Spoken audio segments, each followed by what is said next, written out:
ഒരാൾ ചോദിക്കുകയാണ്, എന്താണ് ശ്രീനാരായണ ഗുരു ജയന്തി നടത്തുന്നില്ലേ, ശ്രീകൃഷ്ണ ജയന്തി നടത്തുന്നില്ലേ, മഹാത്മാഗാന്ധിയുടെ ചരമദിനവും ജന്മദിനവും കൊണ്ടാടുന്നില്ലേ, എന്തുകൊണ്ട് നബിദിനം കൊണ്ടാടിക്കൂടാ എന്നൊരു മുസ്ലിം ചോദിച്ചാൽ ഞങ്ങൾക്കതിനുള്ള മറുപടി മുഹമ്മദ് നബി കൊണ്ടാടിയിട്ടില്ല എന്നാണ് മറുപടി. നേരെ മറിച്ച് മറ്റു മതവിഭാഗങ്ങൾക്ക് അങ്ങനെ പറയാൻ കഴിയില്ല. ഞാൻ ലളിതമായ ഒരു ഉദാഹരണം പറയാം.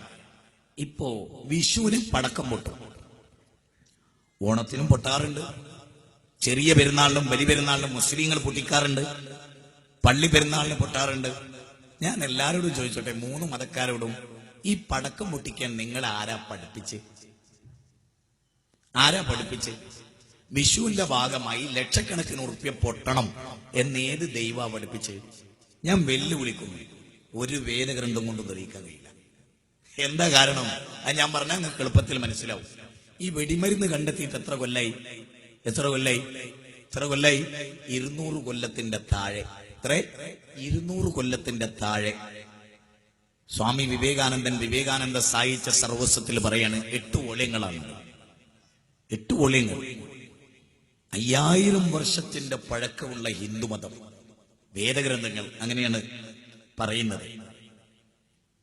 വെടിമരുന്ന് കണ്ടെത്തിയിട്ട് 200 കൊല്ലത്തിന്റെ അപ്പുറത്താണ്. ആദ്യം പാറ പൊട്ടിക്കാനാണ് അത് കണ്ടെത്തി. അത് പിന്നെ മനുഷ്യരെ കൊല്ലാൻ ഉപയോഗിച്ചപ്പോഴാണ് നോബൽ സമ്മാനം ഏർപ്പെടുത്തി ആ വെടിമരുന്ന് കണ്ടെത്തിയ ശാസ്ത്രകാരൻ. ഒന്നുകൂടെ ആലോചിക്കാം, ഈ വെടിമരുന്ന് എങ്ങനെ പിന്നെ പടക്കമായി, മാലപ്പടക്കമായി, കതിനവെടിയായി, പന്നിവെടിയായി? അവിടെയുമുണ്ട് പുരോഹിതന്മാരുടെ ഇടപെടൽ. പണക്കാരും ബിസിനസ്സുകാരും പുരോഹിതന്മാരും.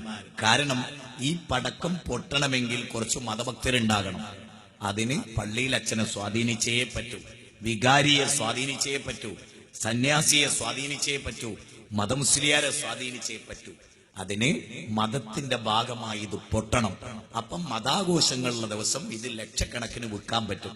അല്ലാതെ ഞാൻ നിങ്ങളോട് ചോദിക്കട്ടെ, പടച്ചോൻ പറയൂ, പരമകാരുണ്യകനായ ദൈവം 2 ലക്ഷത്തിന് പടക്കം വാങ്ങി ഒരു മനുഷ്യന് ഉപകാരമില്ലാത്ത വിധം ചെവിടി പൊട്ടിക്കുന്ന വിധത്തിൽ കുട്ടികളെ തൊട്ടിൽ നിന്ന് ഉണർത്തി പൊട്ടിക്കണം എന്ന് ഒരു ദൈവം പറയൂ? നിങ്ങൾ ചിന്തിക്ക്.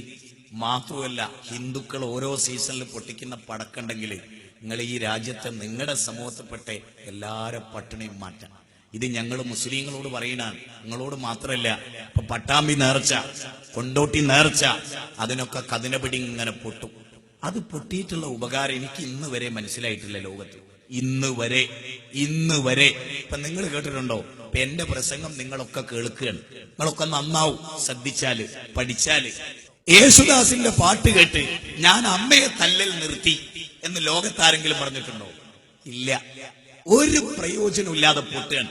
അതുകൊണ്ടല്ലേ ഞാൻ ഈ കഴിഞ്ഞ, എനിക്ക് മനസ്സിന് ഭയങ്കരമായി ഫീൽ ചെയ്തിട്ട് ഞാൻ സർക്കാരിനെ സമീപിച്ച് സംസാരിച്ച ഒരു രംഗം, ഈ ആന ചവിട്ടി മരിച്ച രംഗവും പടക്കം പൊട്ടിയിട്ട് കുറെ കുടുംബങ്ങൾ മരിച്ച രംഗവും കണ്ട അന്ന് എന്റെ മനസ്സ് ഭയങ്കര അസ്വസ്ഥമായിരുന്നു.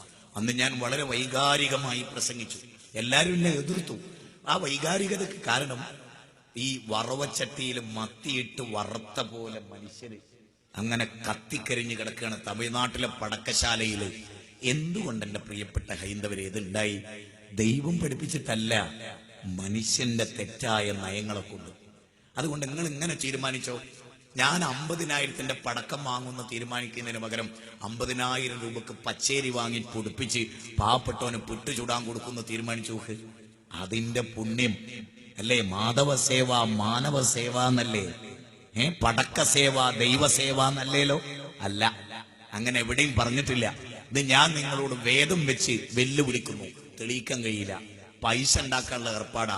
നേരെ മറിച്ച്, മോനെ നീ എന്താടാ പടക്കം പൊട്ടിക്കാത്ത?